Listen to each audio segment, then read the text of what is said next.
ओम की ध्वनि ओम।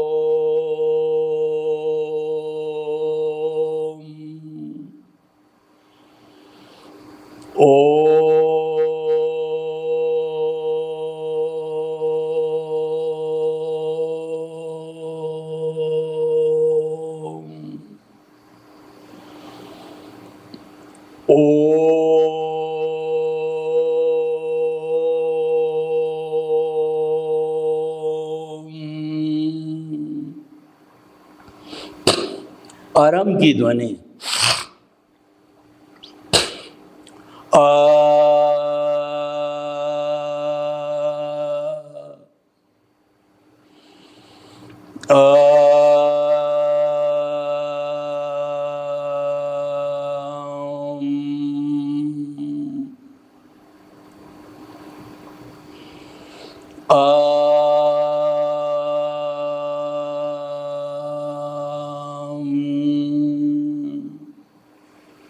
भाई और बहनों, मातृशक्ति को नमन। आज का हमारा बहुत सुंदर विषय है गतिमान चरण को नमन। इसका अर्थ हुआ चरे वेती चरे वेती चरे वेती, चलते रहो चलते रहो चलते रहो। स्वामी विवेकानंद ने कहा उठो जागो, तब तक चलते रहो जब तक कि लक्ष्य की प्राप्ति नहीं आवे, जब तक गंतव्य को प्राप्त नहीं कर लो, जब तक कि मंजिल को प्राप्त नहीं कर लो, जबकि लक्ष्य को प्राप्त नहीं कर लो। तो भाई और बहनों, गतिमान चरण बनाए रखना चाहिए। यानी व्यक्ति को हमेशा आलस्य नहीं करके आगे से आगे बढ़ता रहना चाहिए। और इस बात की एप्लीकेशन करने के लिए हमने भगवान श्री कृष्ण ने गीता में जो निष्काम कर्म की थ्योरी दी, उसमें ये बताया कि काम तो करते रहो, कर्म ही जीवन है, लेकिन काम करने के साथ साथ फल की इच्छा मत करो। क्यों कहा कृष्ण भगवान ने कि कर्म करना तुम्हारे हाथ में, ये तो तुम पीछे से लेके आए हो, करना नहीं, आपको ये करना पड़ेगा, लेकिन उसका रिजल्ट क्या मिलेगा, that is hidden in the future. In the last birth, you have sown the seeds of the karma, and now it has ripened, and in this age it will give the result. What you have sowed, don't know, because the fellow, he has sown the seed, he has gone away, he has been burnt in the fire, he is dead.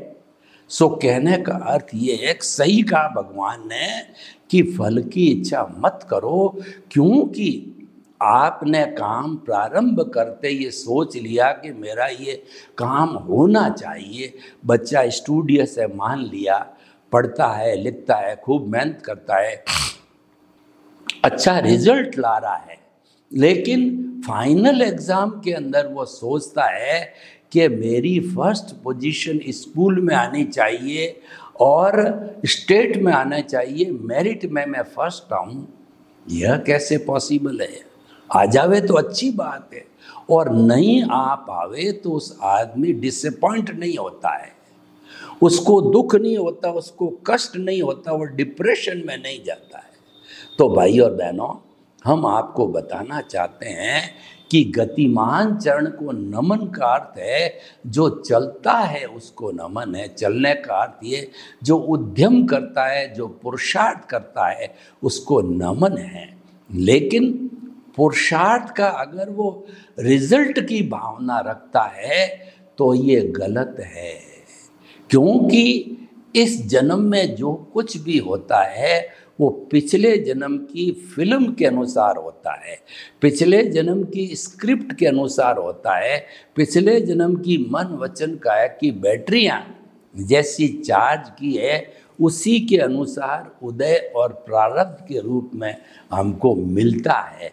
वो hidden है कि result क्या आएगा वो result तो कुदरत के हाथ में है। जब पिछले जन्म में हमारी जगह जो व्यक्ति था तो उसका आयुष्य समाप्त होते ही उसने जो है वो जो शीट है वो कुदरत को दे दी। यानी स्पीच और एक्शन के बीच कुदरत के क्लाउड के अंदर चले गए और जो कॉजल बॉडी इकट्ठी की थी, भाव मन था, वो आत्मा के साथ में रह गया।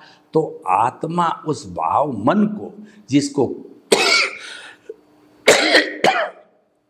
कॉजल बॉडी कहते हैं, वो वेयर हाउस है, वह कोई क्रिया नहीं करती। और भीतर विराजमान शुद्ध आत्मा भगवान है, वो भी अक्रिया है। तो अब एक गोदाम है और एक अक्रिया है, इसको धक्का दिए बिना तो ये दूसरे कुक्षी में जाके जन्म नहीं ले सकते। और जाना भी है क्योंकि आयुष्य समाप्त हो गया, और आयुष्य समाप्त होने से पहले अगला आयुष्य भी बन जाता। तो ये जाए कैसे? इसको जाने के लिए हमारे भीतर एक तेजस शरीर होता है, ल्यूमिनियस बॉडी होता है, जो नेक्स्ट बर्थ के अंदर अवचेतन मन बनता है।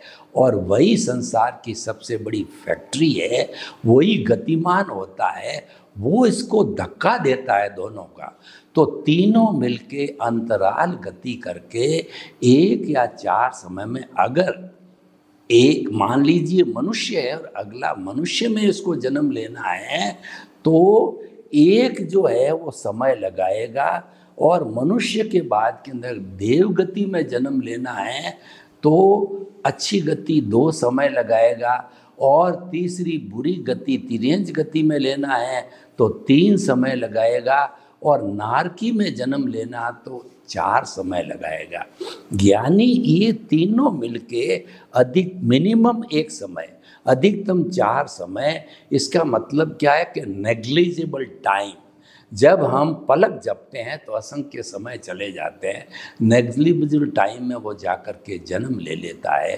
तो रिजल्ट हमारे हाथ में नहीं है, वो तो हमारी कॉपी जब एग्जामिनर जांचेगा तब रिजल्ट देगा। जो स्पीच और एक्शन के जो बीज कुदरत के क्लाउड में गिर गए हैं, वो हमको जो है, जो हमारे को वचन और काया रूप में जो है कर्म फल मिलता है। और आत्मा जो भाव मन लेके आती है, अज्ञान लेके आती है, क्योंकि अज्ञान नहीं होगा तो आत्मा जन्म ही नहीं ले सकती, वो तो मुक्ति में चली जाएगी। वो अज्ञान तो साथ साथ रहता है। वो भाव मन करने वाला व्यक्ति गुजर गया, इसीलिए वो भाव मन नहीं रह सकता है। वो तो नया व्यक्ति सोहन राज आ गया, तो वो भाव मन से द्रव्य मन बन जाता है। द्रव्य मन का अर्थ ये हुआ, उसने कॉजेज डाले थे, उसने जो क्वेश्चन पेपर हल किया, उसने आंसर शीट बनाई। अब कुदरत जो है सोहन राज को रिजल्ट देगी, उसको कहते हैं उदय और प्रारब्ध कहते हैं। ये सारा काम कुदरत ने जिम्मेवारी ली है। तो कुदरत द्रव्य क्षेत्र और काल भाव के अनुसार समय समय पर जैसा उपादान है उसके अनुसार द्रव्य क्षेत्र काल भाव से वो निमित्त बनाएगी। मैं आपको एक उदाहरण दे दूं ताकि स्पष्ट हो जाएगा। मान लीजिए पिछले जन्म के अंदर हमने किसी व्यक्ति को मारा, पीटा, चोट लगाई, उसकी हड्डियां तोड़ दी, तो वो जो कर्म जो है बंधा, तो इस जन्म के अंदर जिस व्यक्ति की हमने हड्डियां तोड़ी है और तोड़ने वाला था सोहन राज का पिछले जन्म का जीव, और आत्मा वही थी जो आज मेरे साथ है, उसकी साक्षी है। तो इस जन्म में मुझे तो पता नहीं कि जो है पिछला वाला यशवंत राज था, मोहन राज था, तो उसने किसकी हड्डियां तोड़ी मुझे मालूम नहीं है, पर प्रकृति को मालूम है, नेचर को मालूम है, आत्मा को मालूम है। उसके अंदर हुआ सो न्याय, उस न्याय में कोई गड़बड़ हो नहीं सकती। हमारे जो आजकल फिजिकल कोर्ट से जितने तरीके के वो मैन मेड निर्णय होता है। वो वकीलों की बहस के आधार पर, डॉक्यूमेंट्स के आधार पर, साक्षी के आधार पर, विटनेस के आधार पर वो जो है जज अपने दिमाग से जो है वह निर्णय देता। वो गलत हो सकता है, लेकिन प्रकृति का, ईश्वर का हुआ सो न्याय, उसमें कोई गलती नहीं हो सकती है। तो ज्यों ही समय पका, द्रव्य क्षेत्र काल भाव पकते ही जिसकी हड्डियाँ मोहन राज ने तोड़ी थी, वो मेरे सामने खड़ा होकर के द्रव्य मन मेरे पास में भुगतान, और जो है वो उदय प्रारब्ध मेरे साथ में है, तो ठीक उसी तरह वो मेरी हड्डियाँ तोड़ देगा। और मैं जो है अगर ये सोचूं कि मेरा किया हुआ ही मुझे फल मिलता है, मेरे पास ज्ञान है, तो जिस व्यक्ति ने मेरी हड्डियाँ तोड़ी है उसकी स्वतंत्र सत्ता नहीं है, वह मेरे से बात नहीं कर सकता है। उसको तो कुदरत ने विटनेस के आधार पर, निमित्त के आधार पर भेजा है। मुझे, मेरा उसके प्रति जो है कृतज्ञता है कि मुझे एनओसी देने वो आया है, और सब जीवों की एनओसी मिलेगी तब जाकर के मैं जो है वह मुक्त हो पाऊंगा। तो अगर मैं ज्ञान रूप में ये बात करूं तो मेरे कॉज ऐसे पड़ेंगे, कॉज तो पड़ेंगे क्यों, ज्ञान जो है अभी मिथ्या ज्ञान, मिथ्या दर्शन मोहनीय पूरा खत्म नहीं हुआ है, तो जो कॉज पड़ेंगे वो मोक्ष के लायक और सहायक कॉज पड़ेंगे। जो पुण्य मिलेगा वो मोक्ष में ले जाने वाला पुण्य होगा। तो भाई और बहनों, इस तरीके से सारा ये भुगतान होता है। तो आज का हमारा विषय है कि जो चलता है उसको नमन, जो पुरुषार्थ करता है वह पूजनीय, वंदनीय और स्तुत्य है, लेकिन उसको क्या रिजल्ट मिलेगा वो कहना बहुत मुश्किल है। वह तो उदय और प्रारब्ध के अधीन है। जो चीज़ हिडन है उसके बारे में कौन क्या कह सकता है। कोई चमत्कार थोड़ा ही होता है। हमारे इस आत्मा के विषय के अंदर चमत्कार नहीं होता है, ये प्योर मैथमेटिक्स होती है और ये बिल्कुल सही होती है। तो भाई और बहनों, हम चलते रहें। जो उपनिषदों से ली गई बात है, चरे वेती, हम चलते रहे, कारवां बनता रहा। यानी कि आपका मिशन अच्छा है। अगर आप जगत कल्याण के लिए चलते हो, लोगों के परोपकार का काम करते हो, भलाई का काम करते हो, तो कई जो है हाथ आपको सहायता के लिए तैयार हो जाएंगे, कई पैर है आपके साथ चलने को हो जाएंगे। जो है महात्मा गांधी ने जब देश को आज़ाद कराना तो उन्हें अहिंसा और सत्य के आधार पर सत्याग्रह चलाया, डंडी यात्रा की, अंत्योदय दिया, सर्वोदय दिया, और जो है वो नमक तोड़ो आंदोलन दिया। सब चीज़ों का अर्थ ये है कि उन्होंने कहा कि मैं अहिंसा के आधार पर इन गोरे लोगों को हिंदुस्तान से निकालूंगा। और उन्होंने खदेड़ दिया 15 अगस्त 1947 को और देश आज़ाद हुआ। तो भाई और बहनों, हम आपको बताना चाहते हैं कि चलते रहो, पर फल की इच्छा मत करो, क्योंकि फल क्या होगा, ऊंट किस करवट बैठेगा अभी पता नहीं है। फल तो आएगा जब मालूम होगा। कोई एमएलए और एमपी ने जो है सीट जो है लेकर के किसी पार्टी के इलेक्शन लड़ा, फाइट किया, और वो कहता है मैं तो जीतूंगा। दो प्रतिद्वंदी जो पावरफुल होते हैं दोनों यही कहते हैं मैं जीतूंगा, लेकिन समय बताता है कौन जीता और कौन हारा। तो इसीलिए पहले कुछ नहीं कह सकते हैं कि जो है क्या होने वाला है। तो भाई और बहनों, हमारे को तो यही ध्यान है कि कर्म करते रहो, फल की इच्छा मत करो। ये हमारा निष्काम कर्म की थ्योरी है, और भारत की और गीता की ये बहुत बड़ी थ्योरी है। वही विषय आज का हमारा है। देखिए, यह बातें सारी की मैंने, वो तो हमारे लौकिक जगत की बातें करी, व्यवहार जगत की बातें करी।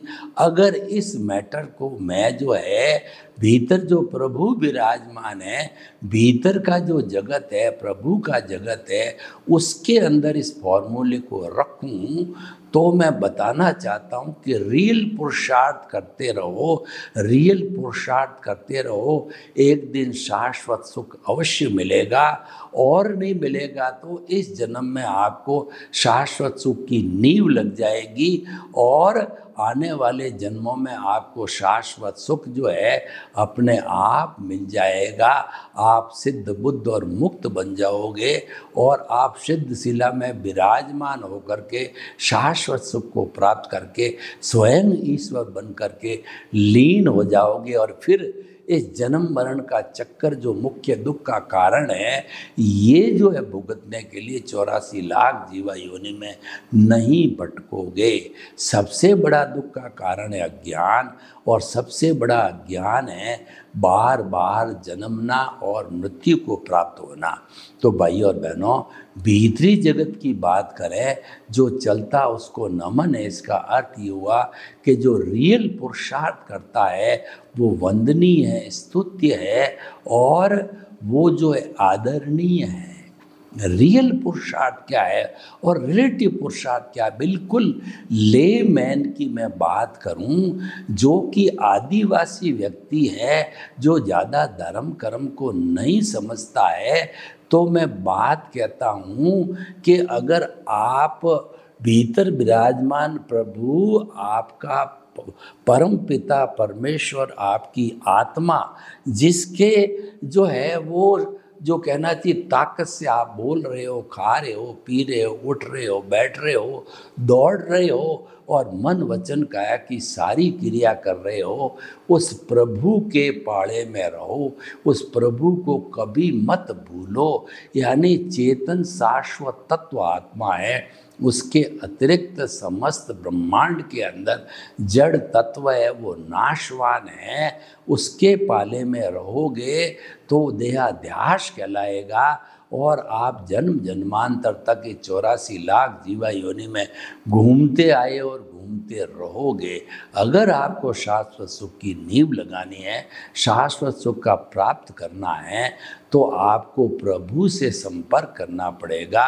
और आपको प्रभु को जो शरीर का मुख्य केंद्र यानी ज्योति केंद्र है, वहाँ पर शुद्ध भावों के साथ के अंदर प्राण प्रतिष्ठा करके जन्म जन्मांतर के लिए प्रभु को विराजमान कर दो। जैसे मंदिर के अंदर जिंद बिंब प्राण प्रतिष्ठा करके विराजमान होता है, तो फिर लोग उसकी पूजा करते हैं, उपासना करते हैं, उनके सामने बैठ कर के माला फेरते हैं, उनसे मनोकामना करते हैं, और उसको एक भगवान का रूप मानते हैं। तो आपका जिंदा भगवान भीतर बैठा है, आप उससे बात करो।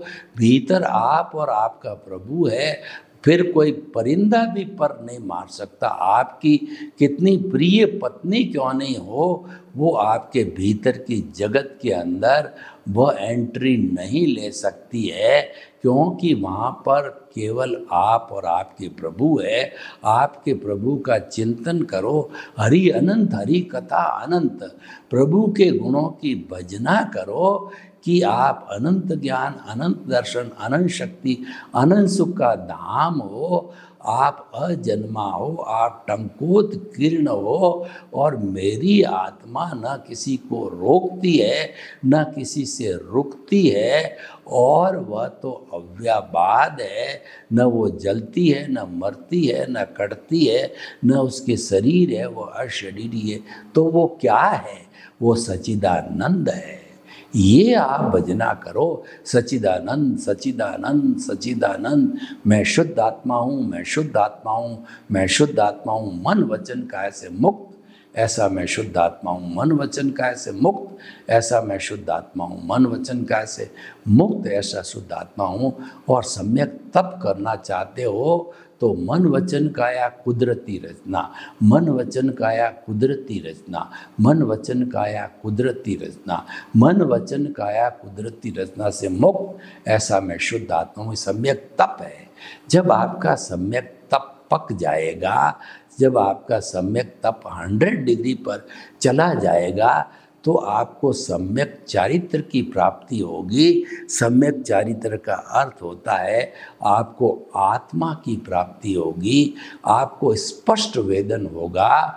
और स्पष्ट वेदन कब होगा कि 48 मिनट तक लगातार आप आत्मा के स्मरण के अलावा किसी तरफ भी इधर उधर नहीं जाते हो। आपका ध्यान 48 मिनट लगातार आत्मा में ही रहना चाहिए। तो वह स्थिति होती है, वो 100 डिग्री पुरुषार्थ की, वो 100% वो है हमारी जागृति की होती है, पुरुषार्थ की होती है, रियल पुरुषार्थ की होती है। जैसा हमने बताया कि चलना का अर्थ होता है पुरुषार्थ। जब ये पुरुषार्थ करोगे और प्रीति आपके साथ में है कि मन वचन का से मुक्त, ऐसा मैं शुद्ध आत्मा हूँ, ये प्रीति 100% हो गई। और आपका जो है यह जागृति 100% हो गई। इसका रिजल्ट क्या होगा कि आपका 2% से अनुभव बढ़ते बढ़ते 360 डिग्री 100% पर वह भी आ जाएगा। तीनों ग्राफ 100 डिग्री पर आकर के और वहाँ जमा हो जाएंगे। आपको केवल दर्शन की प्राप्ति हो जाएगी। और केवल दर्शन होने के पहले आपने जो शुभ भाव डाले हैं वो भी भुगतने पड़ेंगे। वो नेक्स्ट बर्थ के अंदर भुगते जाएंगे। नेक्स्ट बर्थ में ऐसा जीव जिसको कि केवल ज्ञान होने वाला है, चाहे केवल ज्ञानी है, चाहे वो तीर्थंकर है, उनकी माँ की कुक्षी के अंदर स्पष्ट वेदन हो जाएगा। जो तीर्थंकर होते हैं वो माँ की गर्भ के अंदर ही वो मति ज्ञान, शुद्ध ज्ञान और अवधि ज्ञान लेकर के आते हैं। उनको स्पष्ट वेदन होता है आत्मा का। और जब दीक्षा लेते हैं या आर्ट ऑफ द विजन के अंदर आते हैं तो उस स्थिति के अंदर वो जो है वो उनको जो है मन प्रयोग ज्ञान हो जाता है। और मन प्रयोग ज्ञान होने के बाद के अंदर जो है वो कुछ समय के बाद फिक्स डेट के ऊपर परिणाम स्वरूप जो है केवल ज्ञान होता है और ऐसा व्यक्ति सिद्ध, बुद्ध और मुक्त बनता है। तो हमारे भीतर के जगत में चलने वाले को नमन करने का अर्थ ये हुआ कि जो रियल पुरुषार्थ करता है उसको प्रणाम है, उसको जो है हम वंदना करते हैं। क्योंकि रियल पुरुषार्थी हमें शाश्वत सुख की नींव लगाएगा और स्नेह स्नेह शाश्वत सुख में ले जाएगा। और शाश्वत सुख की प्राप्ति करना हमारे जीवन का लक्ष्य है। तो भाइयों और बहनों, हमने दोनों बातें आपके सामने रखी कि हमारे व्यवहार जगत के अंदर जो है चलते रहो और कारवां बनता रहेगा। लेकिन आप जो है वो रिजल्ट की परवाह मत करो, क्योंकि रिजल्ट क्या मिलेगा वो आपको पता नहीं है। वो तो हमारे एग्जामिनर के हाथ के अंदर है। तो निष्काम कर्म करते रहो और भीतरी जगत के अंदर आप जो चेतन के पाले में रहो। और चेतन के पाले में रहते ही हमको उस चेतन के जो गुण हैं, सम्यक ज्ञान, सम्यक दर्शन के आशीर्वाद स्वरूप जो है उसकी एप्लीकेशन करने को मिलेगी। और जहाँ पर सम्यक ज्ञान, सम्यक दर्शन की एप्लीकेशन मान लीजिए पूरे जन्म में होती है या जन्म जन्मांतर में होती है और कभी गलती हो जाए तो टू एयर इज ह्यूमन, व्यक्ति गलती का पुतला है। आप तुरंत जो है वो कुदरत से क्षमा याचना मान लो कि मैंने कई बार कुदरत के कानून को तोड़ा है, आप मुझे क्षमा करो, क्षमा करो, क्षमा करो। कुदरत करुणाशील है, वो हम सभी की माँ है, वो क्षमा करती है और वो दोष जो आपने सेवन किया वो डिलीट हो जाता है। तो इस तरीके से जो हम चलते चलते जो है अपने मंजिल तक पहुंच जाते हैं। उसी लिए कहा गया है कि चलने वाले को नमन है। और जो व्यक्ति बैठा रहता है, आलसी है और खाली हवाई किले बनाता है कि मैं राजा बन जाऊंगा, मैं राज्य करूंगा, सब लोग मेरी बात मानते हैं, बिस्तर से उठता ही नहीं है, तो वो तो फालतू जो है वो हवाई किले बनाना हो गया। ऐसे व्यक्ति प्रोग्रेस नहीं करते हैं। जो कदम से कदम मिलाकर चलते हैं और जिनका मिशन सही होता है, जिनका जो लक्ष्य सही होता है, वो निश्चित तौर से अपने लक्ष्य पर, चाहे हमारा व्यवहार जगत हो, निश्चय जगत हो, वो अवश्य ही उस पर पहुंचते हैं। इसीलिए ये सही कहा गया है कि चलने वाले को नमन है। सर्वे भवन्तु सुखिनः, सर्वे सन्तु निरामया। लोक के जीवों को सुख मिले, शांति मिले, आनंद मिले, प्रेम मिले, स्वाद मिले, और हम सभी जो है क्रियमाण हो, यानी कि पुरुषार्थ करते रहें और अपने गंतव्य को प्राप्त करें। आपके प्रति मंगल भावना। ओम शांति।